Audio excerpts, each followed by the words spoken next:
Hola a todos, hoy estamos con Carla Cano, Board Member de Mujeres en Finanzas del CFI Society de Perú y Country Head de Compass Group Perú y Colombia, con quien conversaremos sobre la coyuntura de las AFPs en el país. Hola Carla, ¿cómo estás? Hola Steve, muchas gracias por la invitación. Muchas gracias a ti. Carla, coméntanos qué representan y cuál es la importancia de las AFPs en la economía peruana. A ver, las AFPs son las administradoras de los fondos de pensiones. Su principal objetivo es administrar este fondo que uno va aportando de manera obligatoria, si es que obviamente pertenece si es dependiente en una empresa, va aportando el 10% de su salario a este fondo previsional para que hacia el final de la vida laboral pues uno pueda contar con un fondo de jubilación. Las AFPs, por ende, tienen este objetivo sumamente relevante de que una vez que termine nuestro periodo laboral, una persona pueda contar con una jubilación y un rendimiento, un pago mensual de sus pensiones para cuando ya no esté laborando. A nivel del país, las AFPs son sumamente relevantes porque este fondo privado es uno de los fondos privados más grandes que tiene el país. Antes de los retiros estábamos hablando que era un fondo entre todas las AFP cercanos a 50.000 millones de dólares, 50 y tantos mil millones de dólares, que esto ayuda a la economía a fondear, por ejemplo, al mismo gobierno que se endeuda y las AFPs compran estos títulos, o por ejemplo proyectos de infraestructura de largo plazo que también son financiados por estos fondos, ¿no? Como una medida de inversión en estos proyectos de infraestructura. Entonces era un recurso privado que invertía en opciones muy atractivas de inversión, pero que cumplían a su vez en incentivar el crecimiento del país. Carla, ¿y cuántos proyectos se encuentran en discusión en el Congreso en este momento? Y a grosso modo, ¿cuál sería la diferencia entre estos? Hoy hay 11 proyectos de ley que discuten diferentes medidas de retiros de los fondos de pensiones. Este sería la 7ª aprobación de retiro, si es que siguiera el caso, y la diferencia entre ellos principalmente es el cuánto dinero poder retirar. Van entre 3 UITs hasta casi el 70% del fondo de capitalización individual. Si retrocedemos un poco, pues en los primeros 6 retiros ha habido un total de casi 88.000 millones de soles que se aprobaron retirar del sistema. En estos 6 retiros con diferentes montos cada uno como máximo, pero en total ha sido 88.000 millones de soles que han salido del sistema de AFPs en detrimento de las pensiones que se administran.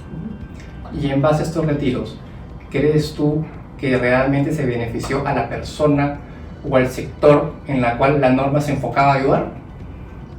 Miren, ahí yo creo que hay que diferenciar o entender que el objetivo principal de cualquier reforma, de cualquier cambio al sistema previsional actual, en realidad debiese tener el único objetivo de aumentar las pensiones. Todos estos cambios debiesen ser buscando aumentar las pensiones de los jubilados. Sin embargo, pues los retiros van exactamente en contra de poder aumentar esta pensión, porque efectivamente lo que hace es reducir el fondo que la AFP administra y por ende va a tener mucho menos fondo o portafolio con el cual generar rentabilidad hacia el futuro.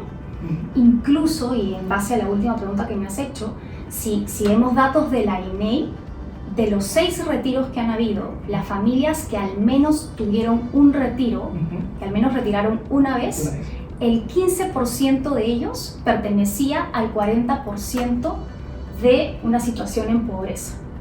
Es decir, en realidad no se ayudó a la población vulnerable. Cuando empezamos a aprobar estos retiros, que fue durante la pandemia, y se tenía el objetivo de ayudar a la población vulnerable que no, digamos, en ese momento podía estar trabajando o tener una necesidad de liquidez, en realidad la data nos dice que no necesariamente fue así.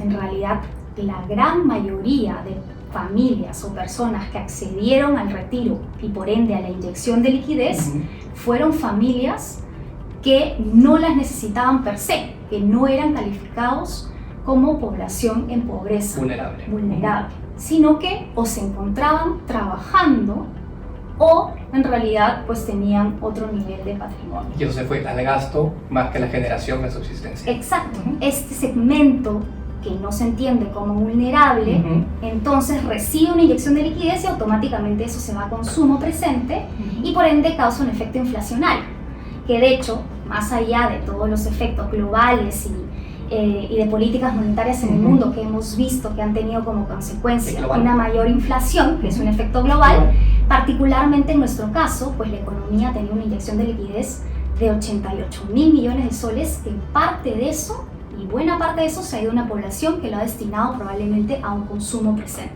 lo cual generando afecta inflación. mayor inflación. Y la inflación es para todos, incluyendo a los que en efecto son vulnerables, ¿no? Entonces es un efecto, un doble efecto. Es un doble efecto, que terminó afectando a las personas que menos tienen, cuya norma buscaba proteger. Efectivamente. Y de aprobarse un nuevo retiro, ¿qué significaría para el sistema y para la economía? Bueno, claramente de aprobarse un séptimo retiro sería muy perjudicial tanto para el sistema como para la economía. Por el lado del sistema, pues acabamos de dar cifras acerca de la suma acumulada que ha sido retirada en los últimos 6 retiros aprobados, y son sumas significativas que han sido nuevamente inyectadas a la economía en segmentos no necesariamente bien enfocados.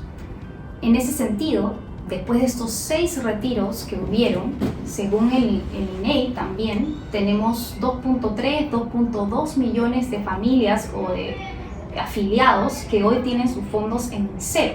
No tienen ahorros para cuando se jubilen. No habrá una pensión para ellos. Efectivamente, eso va a depender de en qué edad están, ¿no? Obviamente, si es que no tienen fondos, si están en una edad temprana, laboral, pues van a tener algún tiempo para volver a acumular el fondo.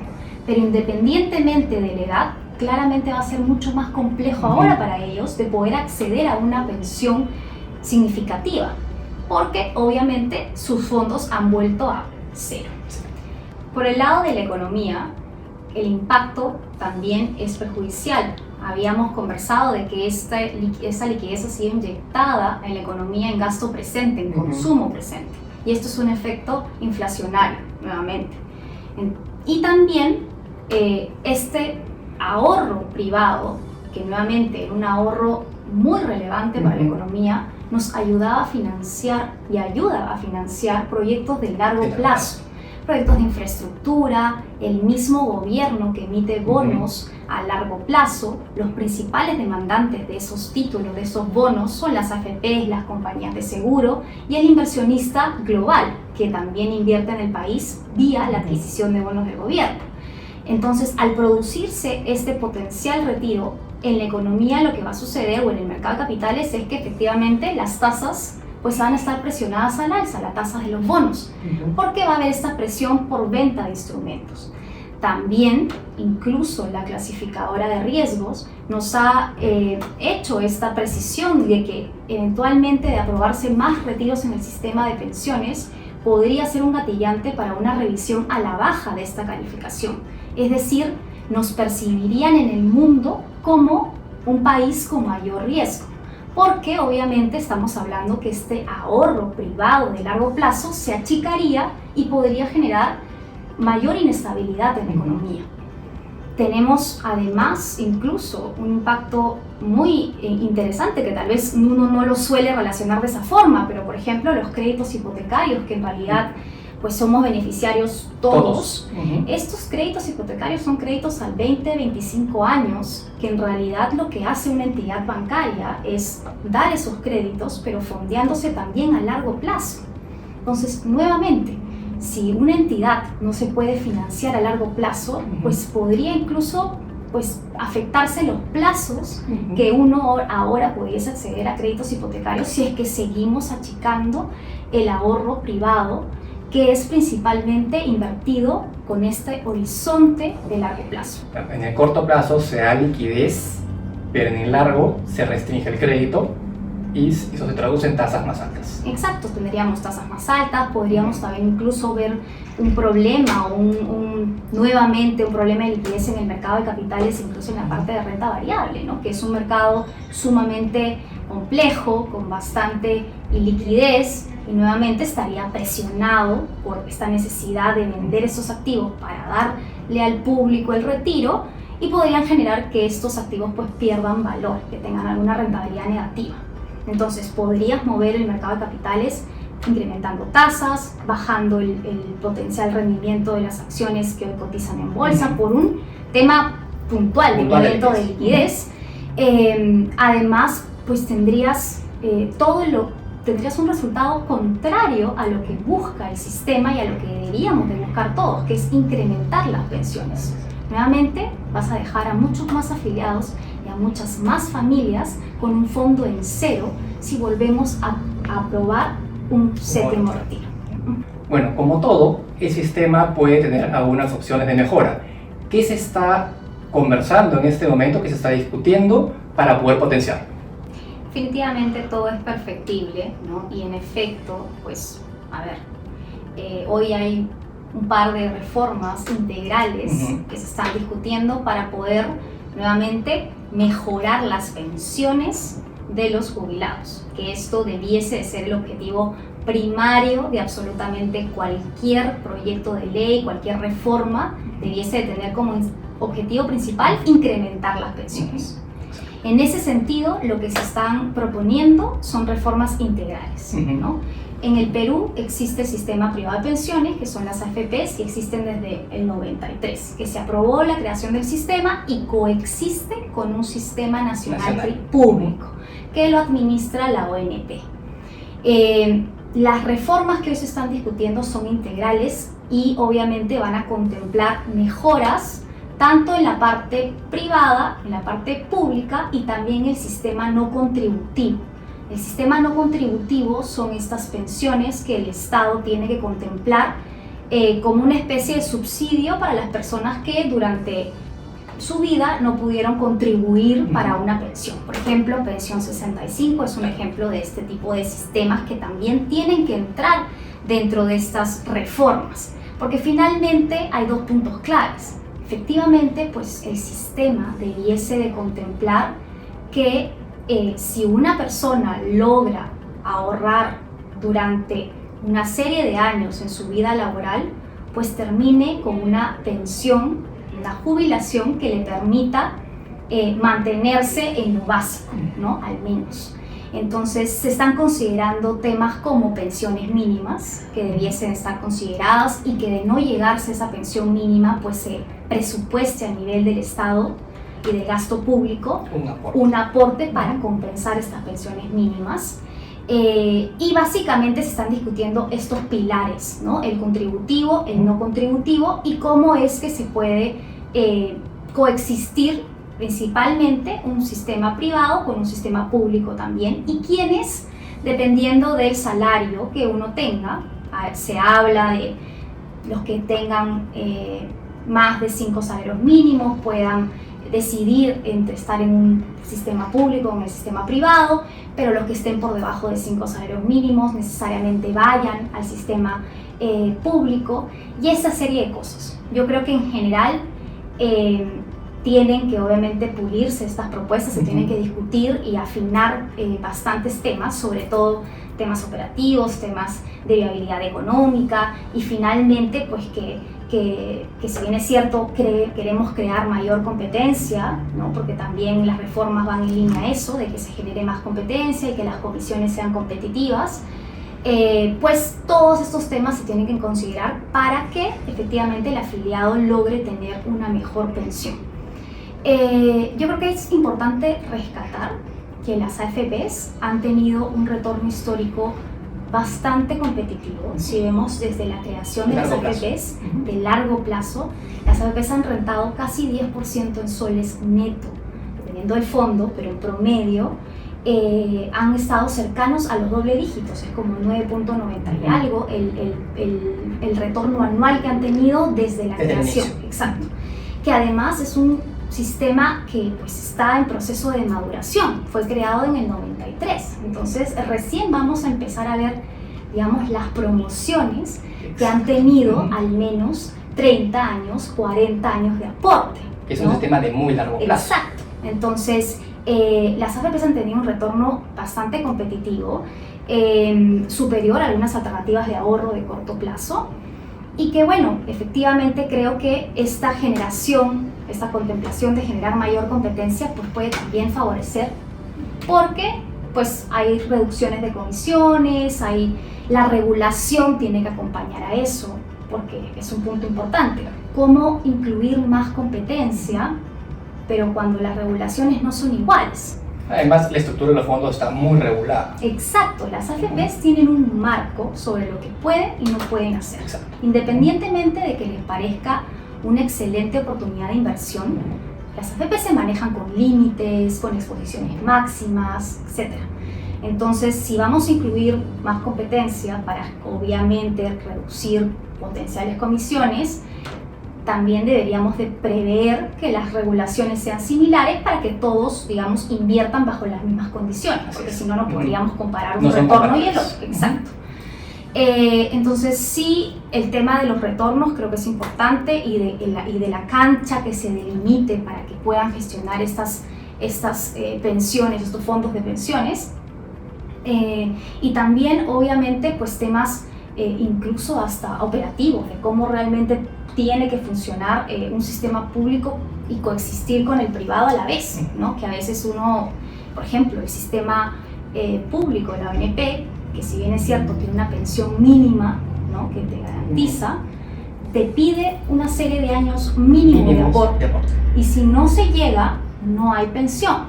Entonces, claro, ese tipo de cosas también deberíamos en todo caso de considerarlas al momento de la reforma, porque o bien el gobierno o el Estado pues entra a complementar los años que te faltan para que puedas acceder a una pensión, y lo mismo en el sistema privado, porque en el sistema privado hay personas que cotizan no necesariamente todos los años, o por periodos se encuentran sin trabajo y no cotizan. Exacto. Entonces es bien complejo cuando escuchamos mi pensión proyectada me sale X y es un monto súper bajo, y a veces es no necesariamente por un tema de la gestión de la AFP, es porque la cantidad de aportes y el crecimiento salarial que uno ha podido tener a lo largo de la vida. Y estos casos donde vemos pensiones que después de 30 años son bastante bajas, son casos donde hay periodos importantes de no cotización. Exacto. Entonces, en realidad, ¿no?, por ejemplo, en países vecinos como en Chile, que se está también hablando de esta reforma previsional, y que ha sido también un tema bastante sensible en los últimos años, y que bueno, ahí están discutiéndolo, se están considerando pues montos de recupero mínimo, no porcentajes de recupero mínimo, que es cuánto yo me logro, con cuánto me logro pensionar, ¿no? O sea, cuánto es mi pensión sobre mi salario promedio de los últimos 10 años. Entonces, si esto es el 20%, es bajo. O sea, que solamente tu pensión sea el 20% de tu promedio de los últimos 10 años es un recupero bajo. En Colombia, por ejemplo, si lo haces a través de Colpensiones, que es la entidad pública, tu mínimo recupero es del 60%.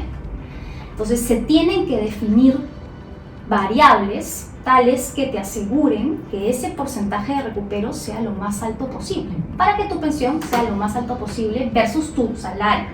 Pero para eso también necesitas una estabilidad en el sistema.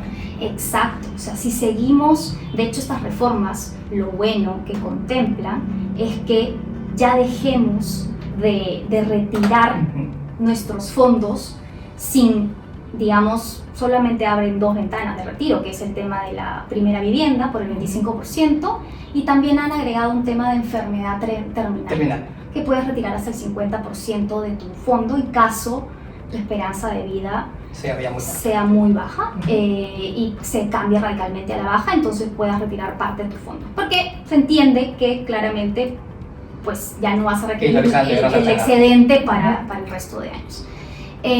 Pero fuera de esos dos, las reformas que se están discutiendo contemplan que ya no deberían dar más retiros.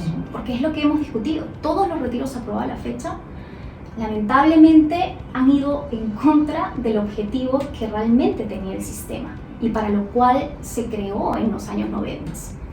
Nuevamente, es perfectible, hay cosas por mejorar, hay variables importantes que considerar, hay que mirar también qué están haciendo nuestros países vecinos y ver qué son los puntos favorables y positivos que podemos rescatar y básicamente ir implementándolo, pero de que el sistema privado de pensiones ha generado en lo que va de los años gestionando las pensiones del país, pues creo que el resultado ha sido bastante favorable y hay que continuar mejorando el ecosistema nuevamente, porque es un tema integral desde la parte nuevamente de pensión 65 hasta la persona que es dependiente y tiene su fondo de capitalización individual, para que todos tengamos una pensión razonable, ¿no? Porque finalmente, de no darse, esto es simplemente un tema de carga fiscal para el país de forma relevante. Totalmente. O sea, te quedas sin pensión,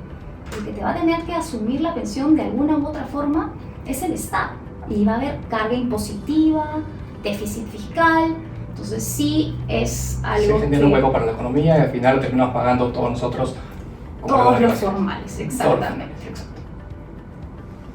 Bueno, Carla, muchísimas gracias por tus comentarios. Esperemos que estas reformas nos lleguen a muy buen puerto y me encantaría tenerte próximamente para nuevas conversaciones. Muchísimas gracias a ti, Steve. Feliz de acompañarte en cualquier otra edición. Muchas gracias, Carla. Hasta luego.